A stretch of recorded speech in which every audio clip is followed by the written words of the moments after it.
Assalamualaikum warahmatullahi wabarakatuh. Kali ini Miss Putri akan berkisah tentang Nabi Ibrahim. Diambil dari buku Kisah 25 Nabi dan Rasul, ditulis oleh Ririn Astutiningrum dan ilustrator Garis Bintang Studio.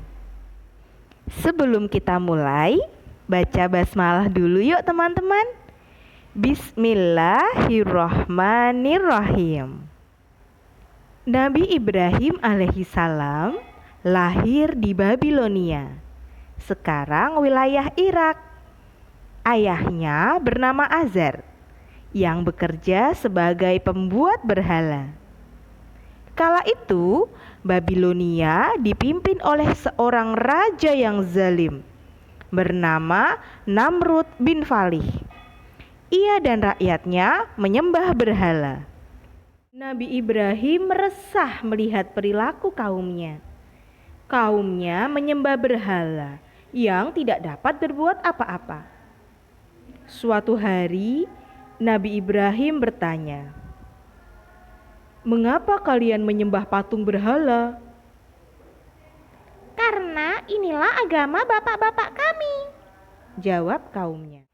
Nabi Ibrahim mulai merenung tentang keberadaan Tuhan yang sebenarnya. Saat melihat bintang yang banyak di langit, ia berkata, "Inilah Tuhan yang sebenarnya." Namun, ketika bintang itu tenggelam, ia merasa kecewa. Ketika melihat bulan yang tampak lebih besar dari bintang, Nabi Ibrahim berkata, "Inilah Tuhan yang sebenarnya."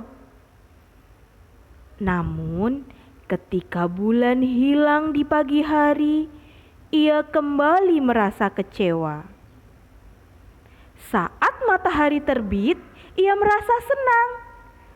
"Oh, inilah Tuhan yang sebenarnya." Namun, ketika matahari tenggelam di sore hari, ia merasa kecewa lagi. Akhirnya, Allah Subhanahu wa Ta'ala memberikan petunjuk kepada Nabi Ibrahim bahwa Dialah Allah, Tuhan yang sebenarnya. Nabi Ibrahim kemudian berniat untuk mengajak kaumnya menyembah Allah Subhanahu wa Ta'ala. Pada suatu hari, Nabi Ibrahim masuk ke tempat berhala-berhala berada. Ia membawa kapak. Nabi Ibrahim kemudian menghancurkan semua berhala, kecuali satu yang paling besar. Ia menggantungkan kapaknya di berhala tersebut. Nabi Ibrahim kemudian dipanggil menghadap Raja Namrud. "Apakah kau yang menghancurkan sesembahan kami?" tanya Raja Namrud. "Bertanyalah kepada berhala yang paling besar itu," jawab Nabi Ibrahim. "Berhala-berhala itu tidak bisa berbicara," ujar Raja Namrud gusar. "Jika kalian tahu berhala-berhala itu tidak bisa berbuat apa-apa, mengapa kalian menyembahnya?" tanya Nabi Ibrahim. Mendengar itu, Raja Namrud semakin murka. "Siapkan perapian, hukum dia dengan dibakar hidup-hidup," perintahnya. Kayu bakar dikumpulkan dan api dinyalakan berkobar-kobar.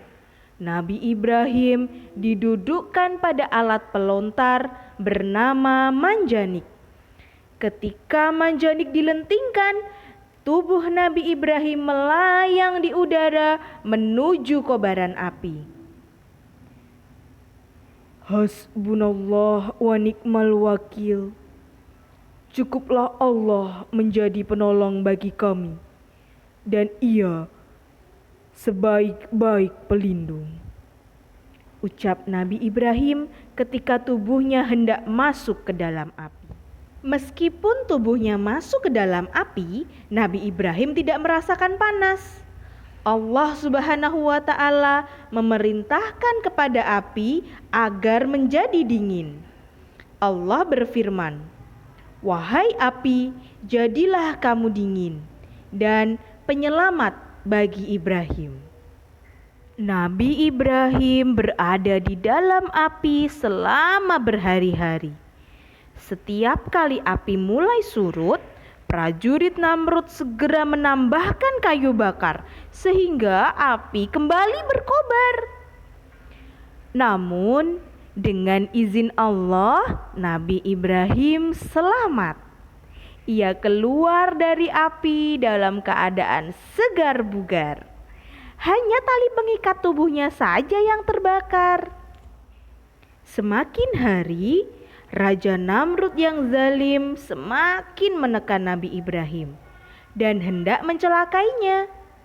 Akhirnya, Allah memerintahkan Nabi Ibrahim berhijrah ke Kan'an, Palestina. Ia melanjutkan dakwahnya ke Mesir, Mekah, dan wafat di daerah Hebron, wilayah Palestina. Alhamdulillahirabbil alamin, kisah Nabi Ibrahim telah selesai. Dari kisah ini, kita bisa mengambil pelajaran bahwa Allah Subhanahu wa Ta'ala adalah satu-satunya Tuhan kita. Kita bisa mengenal Allah melalui ciptaannya.